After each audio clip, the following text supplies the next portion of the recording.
बिस्मिल्लाहिर्रहमानिर्रहीम। अस्सलाम वालेकुम। क्या आपको सर्दियों में बहुत ज्यादा सर्दी लगती है? ये वाला मशरूब पी लें बस और सर्दी को कहें बाय बाय। सर्दी के मौसम में घर की खवातीन के लिए सबसे बड़ा मसला घर के बच्चों और हजरात को सुबह सुबह गर्म बिस्तर छोड़ने पर मजबूर करना होता है। हर एक की यही ख्वाहिश होती है कि वो अपने गर्म बिस्तर को छोड़कर ना ही निकले तो बेहतर है। लेकिन आज हम आपको एक ऐसे मशरूब के बारे में बताएंगे जिसके चंद घूंट इंसान को अंदर से इतना गर्म कर देते हैं कि वो ना सिर्फ बिस्तर छोड़ देता है बल्कि दिन भर चाको चौबंद रहकर सर्दी का मुकाबला करने की ताकत हासिल कर लेता है। गुड़ का पानी। गुड़ के अंदर ये खासियत मौजूद होती है कि वो गर्म रखने में मदद देता है। इसी वजह से सर्दी के मौसम में हर घर में गुड़ से बने हुए पकवान तैयार किए जाते हैं जो कि इंसानी जिस्म को गर्म होने में मदद देता है। लेकिन आज हम आपको बताएंगे कि अपने दिन का आगाज गुड़ के गर्म पानी से करने के कितने फवायद हासिल हो सकते हैं। गुड़ का पानी बनाने का तरीका। 1 गिलास पानी ले लें और इसको उबाल लें। इसके बाद इसमें 1 इंच गुड़ का टुकड़ा डालकर उस वक्त तक पकाएं कि गुड़ पानी में पिघल जाए। इसके बाद इसको कदरे ठंडा कर ले और इसके बाद अपनी सुबह के आगाज में इस मशरूब को घूंट घूंट करके पी ले।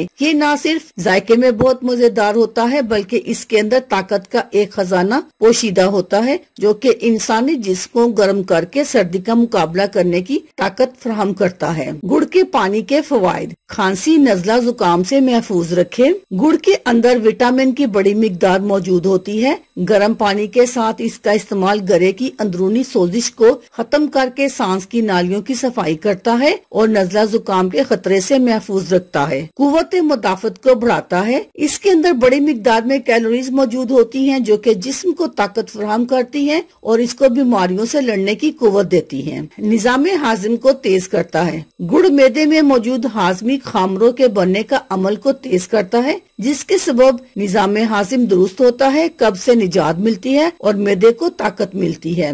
वजन को कम करने में मुफीद। गुड़ का पानी एक कुदरती मिठास का हामिल मशरूब है। ये जिस्म में मौजूद जमी हुई चिकनाई को पिघलाता है और वजन कम करने वाले अफराद के लिए बहुत मददगार साबित होता है। याद रहे ज़ियाबतीस के मरीज इसका इस्तेमाल अपने डॉक्टर के मशवरे के बगैर ना करें क्योंकि इसको रोजाना पीने से खून में शुगर की मिकदार में इजाफा हो सकता है जो कि इनके लिए खतरनाक साबित हो सकता है। अल्लाह हाफिज। शुक्रिया।